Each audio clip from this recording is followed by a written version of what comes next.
So welcome to another episode of DIOTAK. I'm Dio. Let's talk. I would like to welcome my guest of the evening. Give a warm welcome to Antonio Aloia, a historian. Welcome to the show, bro. How you doing? I'm doing well, and how are you? I'm good. Good. Once again, thank you for joining me. And I'm a big fan of history. What inspired you to become a historian? That's kind of, what, I think that's kind of like a long story, honestly, because it started when I was a kid, right? So, I grew up playing video games, and a lot of the video games I gravitated towards was the Japanese kind. So I got an anime, and there was this one video game that was based around medieval or feudal Japan, and I really liked it. Funny stories. I still play it today, so it's Nice. still got that staying power. So, and then at the same time, I was and I still am doing Aikido, Okay. and that kind of segue into, oh hey, here are samurai, which were historical people, and a lot of the characters from the video game um, were historical people. So it kind of bridged the gap of like, oh hey, these people were actual live human beings. And throughout middle school, and I remember it vividly. Throughout middle school, the only thing I would read were history books based on Japanese history, samurai history. So I mean, I Nice. would it was just like, okay, I mean, the bookshelf over here, Yeah. most of the bigger books, like this big, are samurai history books, and I would take them to school and just go through that. Fast forward a bit, when I got to college, I'm like, well, I like history, so I'm gonna do that. Uh, yeah, you can stop me anytime, because sometimes my stories go Don't would worry. Don't go worry. go longer, because that's what history is. It just Yeah. keeps going and going. So, um, I got to do history for school, which was interesting, but I always felt that there was something that, like, I wasn't really connected to it, but I was connected to it. And then actually, this segues way into something different too. But um, in the last semester of my senior year of undergrad, um, I was basically in a class that basically said, "Hey, pick any topic Nice. and and just go with it." So my first thought was, "Oh, hey, samurai." And then, after thinking about it a little more, I really didn't know Japanese. I tried like three times and didn't really stick with me. So, so I'm like, okay, well, what's the next best thing? I actually went to my professor, and he's like, "Well, you like samurai, that's cool, but you also talked about Aikido." So I wound up doing the entire 15 weeks, that entire semester of Aikido history here Wow. in America. I mean, like that class and that project consumed. I mean, it really consumed me, because at the because during the semester I had like four other courses, and the other four other courses were like, I don't care about these. I just care about Yeah. this Yeah. one topic, right? So I basically spent those 14 weeks creating a paper of IQ history in Nice. America, and then that wound up becoming The the book. Was that the yeah, inspiration basically. for the book? Yeah, Wow. that was actually the foundations. And if you don't mind, I'm just going to, like, Yeah, sure. this is Like, what it came out to, and this was actually wow. after 3 years of research. So it's Aikido Comes to America, a Nice. brief history of the art's American pioneers and their journey to the present. So so that got released in 2020 of September, through Tambuli Media. So in I graduated undergrad in 2017, and I basically said what I wanted to do after this is like, this is something cool. Let me let me keep let me keep going with it. So I literally spent the next 3 years, 3 years after that, working on it. And that was after I also enrolled myself into grad school for history. So I was basically working on it during the nights and everything. So it was Wow. like homework and work during the day, and then this maybe a page, paragraph, whatever I could do at night before I crashed into Yeah. bed, and then that was that. So it was Uh, it was really like a passion project for you, something that you loved and endured because you've been practicing Aikido for many years. yeah, I've been practicing. Actually, this year would be 20 years. So like Wow. it was uh, it was kind of part of my life already. So it was one of my ways of also giving back to the art. But like since it was a part of my life for 20 years, it kind of felt something that I just easily gravitated towards. It was like, okay, well, let me do this. Yeah, it was really just from that, and thank God that my father has a library of of of Aikido books that really helped me get started on the whole Yeah. thing. Because funny enough, a lot of the history is not really available on. Well, actually, it is available online, but not the history that I was trying to get to. Yeah. Because when I started writing, I started researching, I should say. Um, what I found is that there was a lot of people talking about just the Japanese pioneers that came over from Japan, or talking about the Japanese experience or Japanese history of Aikido in Japan. So I kind of wanted to change the focus a little bit, because there were, again, off the top of my head, there were one, two, three, like six or seven like really big Japanese Aikido practitioners that came over here and kind of laid the foundations. But there Yeah. were like hundreds and hundreds of of American Aikido practitioners that followed them and took what they did from one city and just kind of spread it out that way. So like it was kind of like talking about the soldiers rather than the generals, sort of thing. At least that was the way that I was thinking of it. So um and actually, through the 3-year process, I got to talk to a handful of people that either were pioneers themselves or knew of the pioneers. And there were some that were there was just some stories that were really, really cool and really inspiring. And there were some stories that were just like, oh, well, that just kind of sucks. Got it. It, Got it. the way that they ended, or some of these stories ended, it was just like, they were so good at what they were doing, and then it just kind of fell apart at the end for a myriad of different reasons. It was actually kind of sad, once you actually got to, or once I got to learn all that. I'm like, wow, that's kind of unfortunate for them. What is it about Aikido that like is definitely something there that like it could, your father passed it down to you and you continue, basically carrying the torch to present time. Like what is it about Aikido that like how do I explain it? It connects with people.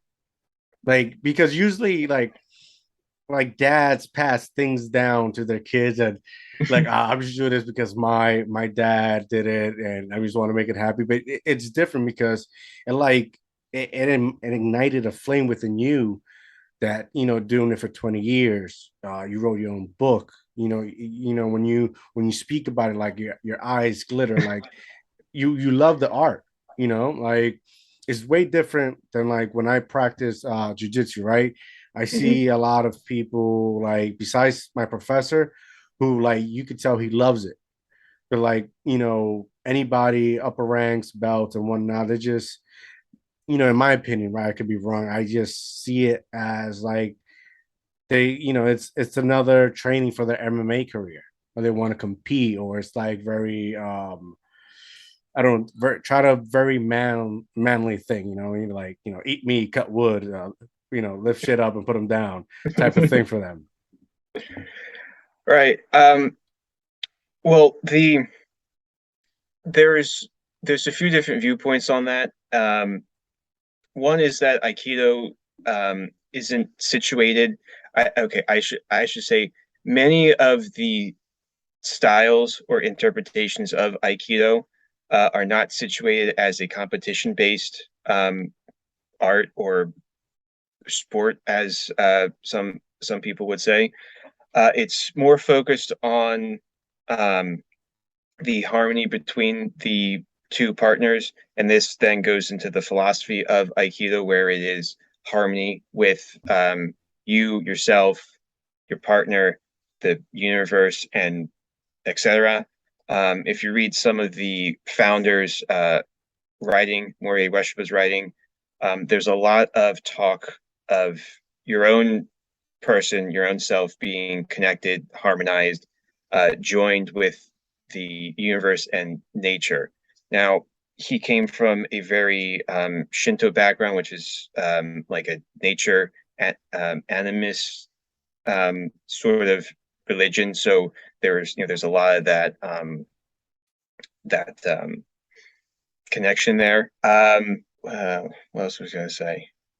Yeah, and because Aikido is based in um, harmony and not a combat sort of art, it's it can it gives focus and gives time for the practitioners and even the professor or the instructor to really focus on themselves. So Mm. we call it a Budo or a martial way, where it's this higher. I don't want to say higher consciousness, but let's say higher level than just bujutsu or martial skill, which is what modern Brazilian jiu-jitsu is kind of more towards. Now, granted, each thing has their strengths and weaknesses. I'm not saying that you shouldn't have martial skill or you shouldn't have a martial Yeah, intent, correct.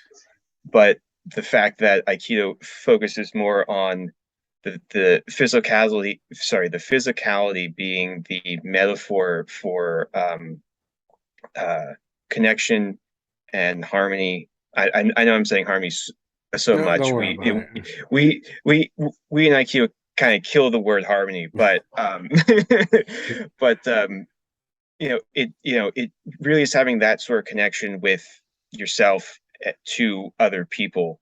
I mean, honestly, I worked in the service industry for almost 10 years. And Aikido has kind of, I don't say kind of, has helped me to different degrees of dealing with myself and people, or people to me, or my coworkers, or or the customers, or what say you kind of thing. So there is a there is a high, not a higher benefit, but there's no level of benefit that Aikido can bring to you if you look deep enough. To get back to your original question, uh, or original observation with your other uh, training partners, is that, well, like you said, they're just viewing Brazilian Jiu Jitsu as another set of training for their MMA career. Now, they're all being focused on fighting and the super martial aspect. And I'm not saying that's bad compared to Aikido, but Yeah. but they're using the art in the most uh, utilitarian way possible, Mm. sort of thing. And that is we're gonna crank your arm until it breaks, right? Yeah. While while Aikido, it can be the same thing, but the meaning of it is a little bit different, and hopefully no one's cranking someone's arm until it breaks. Got it. Got it. You know? It's very, just doing my research and speaking to you and your dad, it's very, you know, it resembles, right, to help oneself as, become a better person. And that's what I think I'm beginning to like, the philosophy within Aikido, which is something like like I told your dad in our last interview, like the reason I started jiu-jitsu is, mental health, Mhm. and I think when you take, this form or martial arts or others and use it for self benefit, not to, not to engage in physical, aggression, or anything in that nature, for just in general. But if you use it for yourself, I think it's great. It's great. You receive great benefits from it. Yeah, absolutely. And actually, to go back into history just a little bit, um, the founder of judo, Jigoro Kano, um, he's the I guess the father of modern Budo because he took the old school jutsu stuff and made it palatable. One, not only to everybody, but two, he put together a philosophy that basically said what you said, to to focus on the individual, to make them a little you know better within the context of society. And not only that, they can help other people become better people Yeah, within society. nice. Talk to me about a little bit of your website, which I find it very fascinating because, you talk about the basically the history, the past, the yesterday, which is an awesome name, by the way. Thank you. So I started that uh, martial arts of yesterday, today, and tomorrow. I call it MyAt for short. Um, so I started that in I actually started putting it together in the fall of 2019, which was coincidentally my last year or my last semester of my graduate program. So at the end of as the end was coming, I was figuring, or I was trying to figure out what I was going to do with with with the history aspect, since I really enjoyed it. Funny enough, just to go back a little bit, most of the papers that I wrote for my graduate stuff all somehow revolved around martial arts. So it kind of it, you know, I kind of basically said I want to do martial arts history. So in the fall of that, I basically said to myself, after contemplating and talking to basically my father, basically come up with my as a blog. Now it's actually a chronicle, so that I could just post this stuff and get the research out there to the masses one way or another. I mean, and if not, someone else like me later down the line can find this and be like, here you go, find it, sort of thing. So it first started out as a place that I would just put my, actually it still is, but started as a place I can put my research to, right?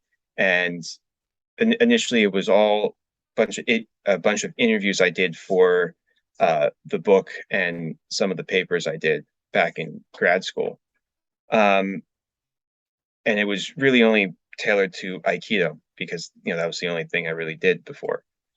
So then after it was 2019, after like 2020, I basically said like I want to expand into something else or expand more into other arts. So that's where I started to go into kendo, the the Japanese sword fencing, Okay, yeah, with yeah. all like the super heavy duty armor. I started looking into Kempo karate, looking into HEMA, or historical European martial arts, and and a whole bunch of other stuff. And I really like it was more to try and get to the name of martial arts of yesterday, today, and tomorrow. Because if I just stick to Aikido, it's not martial arts. It's just one thing. It's Aikido yesterday, Correct. today, and Yeah. tomorrow. So I felt it had to be a little bit bigger than that. And really, what a lot of it is oral history, right? It's a bunch of interviews of practitioners of kendo, of HEMA, of Aikido, of judo, of Olympic fencing, of karate, all this other stuff, basically telling their story of how they got into the art, where the art came from, where the art's going, all this all this fun stuff, and there was a lot of stories that you just get to see, hear, and read, that really just like, oh hey, that basically tells you that it was a different time, way way back Yeah. when, whether it's the 50s, 60s, 80s, 90s, whenever they started. Like, you can just see the training change from just the way that they speak about it, from the 70s to the 90s, the 80s to 2000s, um, and all this stuff. In addition to the interviews, I have peppered in some of my um, grad grad papers in there. Um, Unfortunately, they don't get um, a lot of traction compared to some of the interviews, because the way that I write is very dense, and you can talk to the editors of my book, and they can just be like, "Wow, this gets boring after a little bit." I'm like, I don't disagree with you. However, this is just the way that I learned how to write history. Um, Actually, just a springboard off of that. I actually had one person read my book in like a whole day. So I guess it's easy reading compared to some other stuff, which is what I wanted. Is But there is your style like more like informative or storytelling? I tried to for this book. I actually tried to be both. I tried to weave a story. Um, I try Yeah, I tried to weave a story from when the art first came over, like from the 50s and 60s, and how it transitioned to 70s and 80s, and then so on, and then peppering in the societal context, like the 50s and 60s were the Hmm. initial post-war years of World War II. So there was a bunch of veterans coming home from Japan and Korea, and like, a little bit of early Vietnam, bringing home karate, Aikido, judo, um, kendo. Actually not a lot of kendo. I'm sorry, but like a lot of those arts coming back from Japan, Okinawa, Korea, Taekwondo, right? Coming over, and then you have the 70s and 80s as kind of like the as like the Asian boom, because then the 70s there's a whole bunch of kung fu movies, like with Yeah. Bruce Lee and everyone else that was from shoot, I'm actually trying to remember the production company out of Hong Kong that just totally spammed the market with kung fu movies. And then in the 80s was kind of like that Japanese ninja anime explosion sort of thing here in the West. So I kind of pepper in all that sort of stuff, and of course you have to talk about Steven Seagal in the Yeah. 90s. So so yeah, it is a narrative, but then there's also an informative narrative, an informative narrative. Yeah. So that's what I try to do. And actually, when I try to write some of the stuff, like actually, I did recently, like a few months ago, I posted a history about kendo in Hawaii, and even though that was more of like an informative thing, I still tried to keep a story of to it, where it was like it came over from Japan with the immigrants, and then X, Y, and Z sort of thing. So Nice. so I guess at the end of the day, the thing you should remember with history is that it's always a story. Yeah. Always got to be a story somewhere, right? Yeah, correct. I think it's just but it's reporting facts, right? Because sometimes when you write, a story, it's always like it tends to be one-sided, you know. Mhm. And if you try to write a story with different moving parts, it ends up being, an anime book or a comic book or something in the sorts. So it's challenging, uh it's I'm just gonna say what's really killed martial arts is people, the UFC and all this. As fascinating and fun it can be, it doesn't show. It's like and was it Rome, where they had like the gladiators fight to the death. That's all it is. It's an entertainment form. There's not really, values or techniques or, like you see in the movies. And I think if you're able to, I don't know, like mix a little of both, you know, people would, get in tune with it. Yeah, absolutely. It's just now trying to get them to commit a little bit Mhm. more. I mean, and what's funny is that it's kind of the same problem today as it was back then. I mean, 60s, 70s, 80s are trying to get people to, to really stick with the martial art because um, when I was talking to some people, they were saying, "Oh yeah, it was Bruce Lee or Steven Seagal or it was Star Wars or it was whatever that brought in the most people." Hmm. And those people would have only stayed for I don't know, maybe 2, 3, 4 months, and then everything would just whittle down to like the top or the last five guys that wound up staying the longest. You know what I mean? That fully committed themselves to Hmm. the Hmm. to the thing. So I guess to your point, there is a more of a oh, I'm trying to think of the word, a desensitization to like the violence that martial arts can bring. Hmm. Uh, but then again, you reference Rome and gladiators were killing each other in Yeah, I think this it's 300 BC. So they took it's like they took the action part and they swept away like the philosophy. hmm I think if people, it's like people watch anime. I'm not sure you watch anime, but it's Naruto and other forms of anime. Like people become fans because it's like the shinobi way, the values with hmm that's instilled in the show and in the writing, and that's how they got to sell so many merch. They Yeah. they they they enjoy that. hmm Um, but also they won't take time to actual, like you, like myself, research the content, you know, uh, do their due diligence, educate themselves. They want all the action here up front, and to reach some type of climax, and boom, they're done. Next one.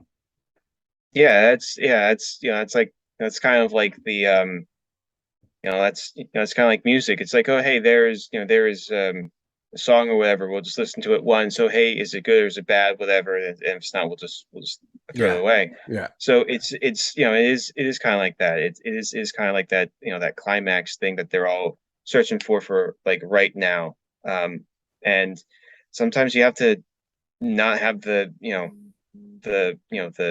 tip or the climax or whatever you want to call it um right right now because maybe that's not what you really want. What you really want is that long journey to get to that point and be like, okay, now I'm ready for it. Now it feels good, or correct.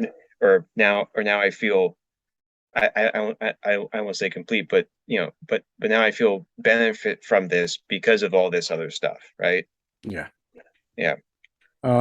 What, like, while you were doing your research and diving in depth to this, like, what story or what is something that's like you've read and it just blew your mind? The first one that comes to mind, and I'm not really sure if it blows my mind, but it was kind of like, oh hey, that's good.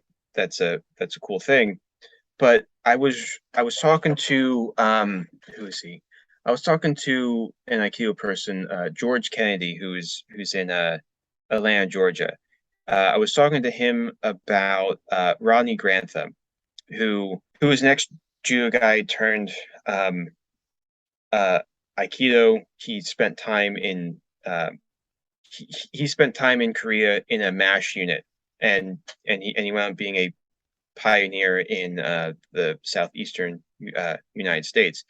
The fact that he was in a MASH unit reminded me of um, my father's father, or my grandfather, since I really didn't get to know him. The the only few things I know about him was that he served in Korea, also in the MASH unit. So Mhm. so so that was kind of like a cool parallel of of of that. Which now that I'm thinking about it, they might have known each other. Who knows? Yeah. Um, Relating more towards the book, I read or I talked to somebody about this guy called uh Thomas Doc Walter, and he was a doc because he was a dentist, right? So Doc Walter was his nickname. Um, he he was from Florida. He established a school in Florida, and he wound up being a one, one of the core members that set up or helped set up, I should say, the largest American Aikido organization, the United States Aikido Federation, largest one in the entire country, Wow. and he was there to help write the bylaws, put everything together. Him, um, and just a handful of other Americans and Japanese, and then he wound up going on to establish, excuse me, like 12 different schools in southern United States, one in a Caribbean island, and one all the way up in Iceland. Wow. So yeah, so this guy got around a lot. you know. Um, Unfortunately, he kind of had to leave the organization because there was some disagreements, and he passed away, and the small organization that he put together kind of just also Went uh away as well. yeah, went away un, un, unfortunately. But those are Aikido. I'm trying to think of there's, I mean, honestly, it's just a lot of the stories. Oh, actually, here's one. So I talked to a Kendo, and you can stop me whenever, because Yep. sometimes I'll Yeah. just I'll The just floor I'll, is I'll just yours. I'll just keep going on. So I was talking to one Kendo practitioner from, I think he's from San Francisco. He's from California.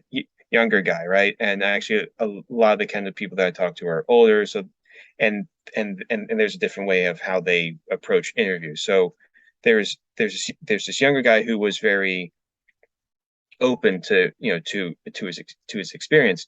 Um, so so we started kendo, and he didn't really think much of it. And then when things in his life started to go crazy, and apparently he started to get some symptoms of depression. He actually kind of did a 180, went went to kendo, and the the practice and the routine of kendo wound up helping his life get straight again. Wow. Like like I mean, he found solace in kendo, that he was like, okay, well, if nothing else, I'm going to live for kendo. And then through that, he made his life better. Yeah. Life changing. Yeah. Actually, if I just want to say one more thing with all this research, one of the papers I did in grad school was researching the Japanese American internment camps during World War II.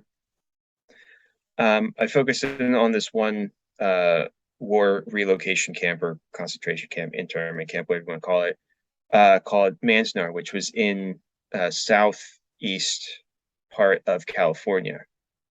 I focused it on that camp uh, because the Japanese American community there established a judo dojo for both Issei and Nisei and Sansei, which are first, second, and third generation Japanese Americans. They established a judo dojo there, um, and again, this was in the middle of World War II, and in the United States were at war with Japan, and the camp administration didn't have a problem with Japanese Americans establishing a judo dojo. And what happened with the judo dojo is that there were tournaments every day. Sorry, every month there was a trophy that that was passed around, uh, switching people every month. It actually got the whole camp involved of creating belts out of rubber tires, Wow. creating uh, creating gis out of I think it was pillowcases and and other uh, other materials that that they could find. I think yeah they had one intercamp judo tournament that I remember reading with with a with a whole nother one. They actually had they they actually had outside judo people come in and partake in a tournament there too. Um, and basically what I'm trying to get at is that judo served as a place of solace for these guys during a really bad time. You know what I mean? So like I found those things interesting and actually very sorry because Aikido actually really did that for me too. So Oh, um 1 second, I'm sorry. yeah, it's okay. Don't worry about it. But excuse me, but those are the things of history that kind of really gets to you, or just like really makes it interesting because it makes it more human. And in a sense, I might be babbling on too long, but Don't worry. I might be sorry. That's in a sense of what I'm trying to do with my app, because it's giving people their story so that someone else can actually be like, oh hey, this is human, Yeah, not it's not beautiful. Yeah, it's beautiful. It's beautiful. It's a lot of people think martial arts in general. It's like combat and to fight. And if you dive into history, it's self improvement, trying to help yourself.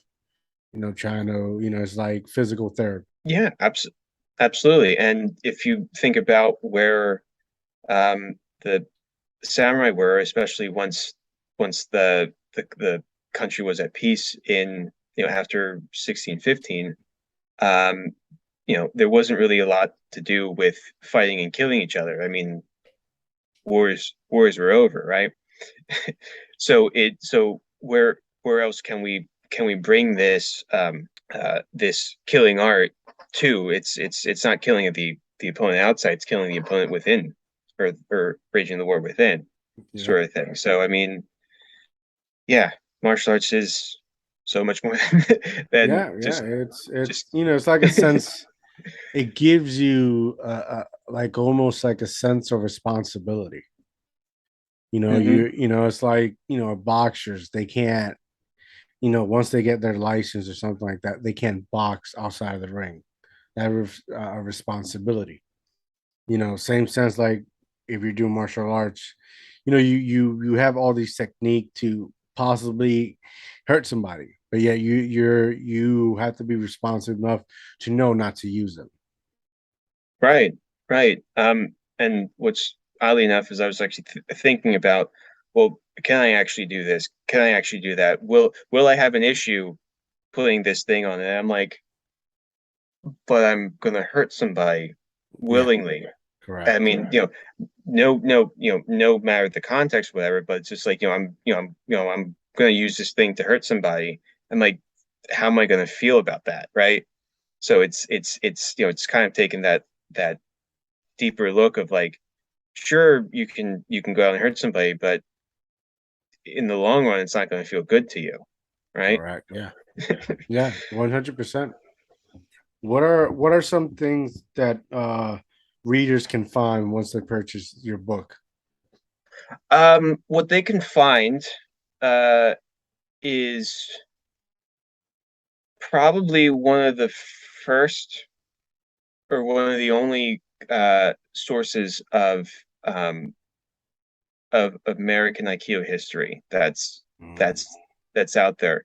Um, a source that's been synthesized, that synthesized other sources to put it in one. You know what I mean? It is by no means a comprehensive or an encyclopedia or a end all be all sort of thing with American Aikido history. Technically, Mayat's the sequel. It's all the stuff that I couldn't put in, but this is a brief history, just enough for either the practitioner or the person or just someone that's interested that will get a basic understanding of how Aikido came from Japan, how it formed and then formed in Japan, sorry, and then came from Japan into America, and how that grew within its within within its borders from the eye from the perspective of American practitioners. Oh, that's awesome. Um, how do like does Aikido have like belt level like other organizations like, and if so, how does it work? So the um, modern Aikido, or I should say post-war Aikido has the belt ranking system very similar to Judo. They they do the Q ranks and the Dan ranks, right? So that's that's what they do. You put in X amount of time, you show the techniques you're supposed to show, and then you know pass fail sort of thing. Pre-war Aikidos, just in Japan, they had specific transmission scrolls, and those transmission scrolls were basically like, I taught so and so X, Y, and Z, and then here's the certificate Mm, of that transmission scroll. And you can kind of see how that really didn't stay from pre-war to post-war. And of course, as you go higher and higher in the Dan rankings, there's more stuff that's asked of you. Unfortunately, I'm not that super high, so I don't know what they expect after a certain level, after like fourth Dan or so. But yeah, like I think after a certain point, and this is just from talking to some people, is that it's what you give back to the community. It's what you give back to the Aikido community, mm. and then they kind of base it off of that. But I'm sure that there's other things as well. Unfortunately, I'm not part of the worldwide grading curriculum center thing, whatever you want to call it. So Got it. All right, boom. It's been an honor and pleasure talking to you. I think I'm able to learn a lot about Aikido. I'm thinking about buying your book too. So oh, you know, awesome. one day I'll pass by so you can sign it. Yeah, absolutely. um, Yeah. yeah. Tell the people where they can find your stuff and um, find you. Yeah, sure. So the book Aikido Comes to America, that is available on Amazon. Just type in Aikido Comes to America, you'll find it. Um, leave a review if you really like it. You can find martial arts or sorry, Mayat martial arts of yesterday, today, and tomorrow on Facebook, on Instagram, on Reddit, and on Twitter. You just type in martial arts of yesterday, today, and tomorrow, and you will find it. So yeah, you can like the Facebook page, follow the Twitter page. You can also follow the Instagram. Um, What's your Instagram handle? Instagram handle is MAYTT history. Boom. There you go. And that should be the same one for my Twitter. Boom. Facebook handle is martial arts YTT. Boom. There you go, So guys. yeah, I really enjoyed this conversation with you. It's Okay. the show. I'm out, guys. Have a good night. Boom.